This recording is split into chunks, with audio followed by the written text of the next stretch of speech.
Olá, meu nome é Fabiana Lozano, eu sou professora do grupo Rema Educação. Hoje vamos falar brevemente sobre os principais medicamentos que é usado no transtorno do espectro autista. Partindo da premissa que não existe nenhuma medicação específica para o transtorno do espectro autista, ou seja, não tem nenhuma classe medicamentosa voltado a esse tipo de transtorno de neurodesenvolvimento. Ainda não temos.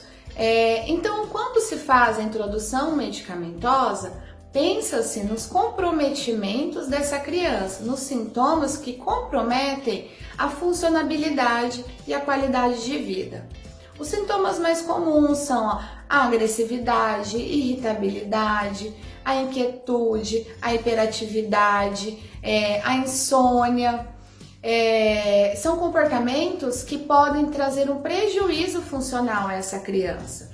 Então a medicação ela vem promovendo essa qualidade de vida. Então hoje a medicação ela auxilia essa promoção de qualidade de vida, de autonomia, de melhora de comportamento. Algumas classes medicamentosas é comum a prescrição no transtorno do espectro autista, como o uso de antidepressivos.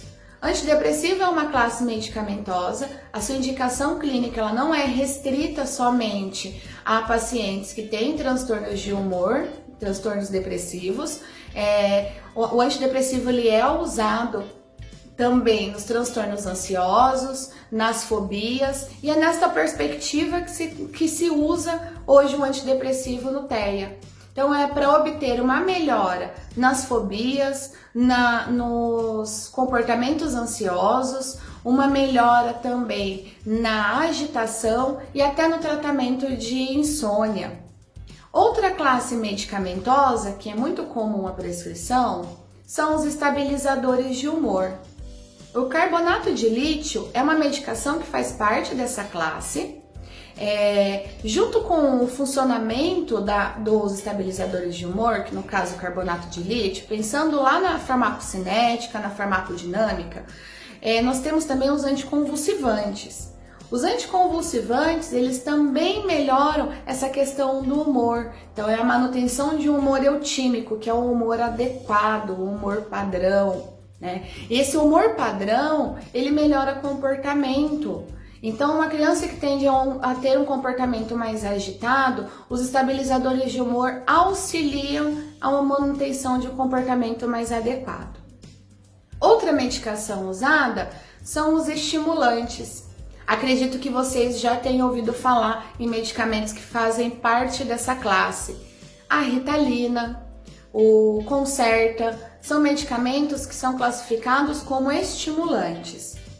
Dentro de um processo pedagógico, a criança ela pode ter dificuldade de atenção, de concentração.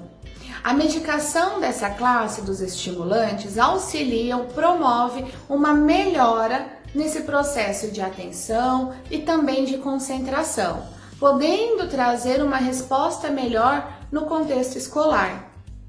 Outra medicação que também tem um uso comum são os antipsicóticos. Os antipsicóticos, um remédio que faz parte dessa classe é o risperidona. Vocês professores, equipe multidisciplinar, é da prática de vocês o uso de risperidona? Sendo ele um antipsicótico, o principal objetivo da introdução desse medicamento é melhorar os comportamentos agressivos, a inquietude, a agitação. Quando se faz a opção de introduzir os medicamentos, o uso do antipsicótico ele tem por resultado uma melhora desse padrão de agressividade, podendo ser ela uma autoagressividade, onde a criança se machuca, sabe cutucar os cantinhos das unhas, ou uma heteroagressividade, onde a criança agride outra pessoa, que também é uma situação em determinada clientela, em alguns alunos, alguns pacientes, a gente pode evidenciar esse tipo de situação.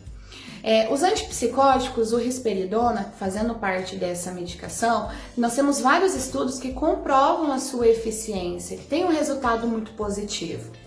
Mas o risperidona não é uma medicação moderna, é uma medicação lá da década de 60. Dentro dessa classificação, nós encontramos também o aripiprazol, que quando comparado ao risperidona, a sua formulação química é muito mais atual, né? Então, o aripiprazol também é uma medicação antipsicótica que também tem por objetivo melhorar principalmente o padrão de comportamento mais agressivo, mais agitado. Quando se fala na introdução de medicamentos, é muito importante ter um alinhamento entre o contexto familiar e o médico que acompanha essa criança, né? Para evidenciar quais são esses comprometimentos que estão impactando na funcionabilidade, no desenvolvimento. E a equipe multidisciplinar, junto com os professores, eles precisam ter uma atenção ao comportamento anterior à introdução medicamentosa e posterior à introdução medicamentosa.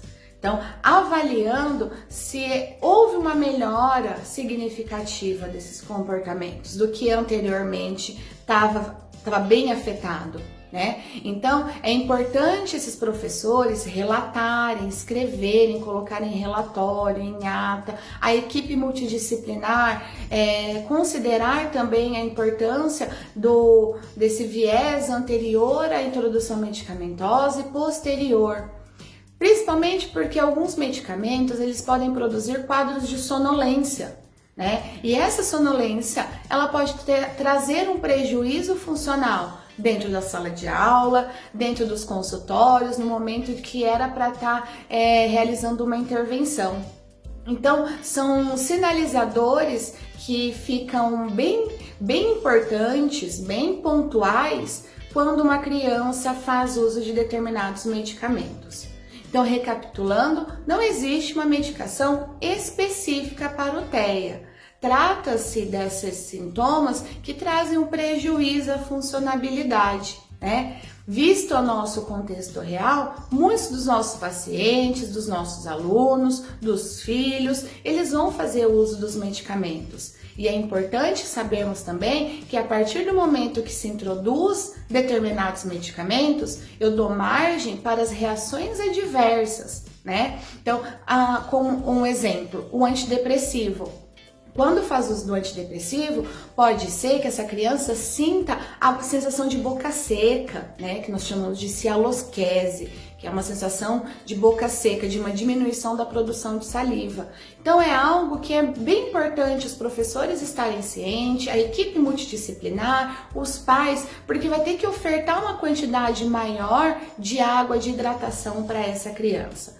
Outros medicamentos modificam o funcionamento gastrointestinal, onde essa criança pode ficar com o intestino um pouquinho mais preso. Então, essa perspectiva da introdução medicamentosa, quem acompanha a criança com transtorno do espectro autista precisa estar ciente, né, das reações adversas, do porquê que foi introduzido determinada medicação, por que não escolheu o risperidona, não escolheu o aripiprazol. Então são situações que não existe ainda uma padronização. Cada caso é muito individualizado, porque o comprometimento dessa criança não vai ser padronizado. Eu espero auxiliar vocês um pouquinho nessa questão medicamentosa. O que vocês precisarem de dúvidas, eu me mantenho à disposição. Um grande abraço para vocês e até mais!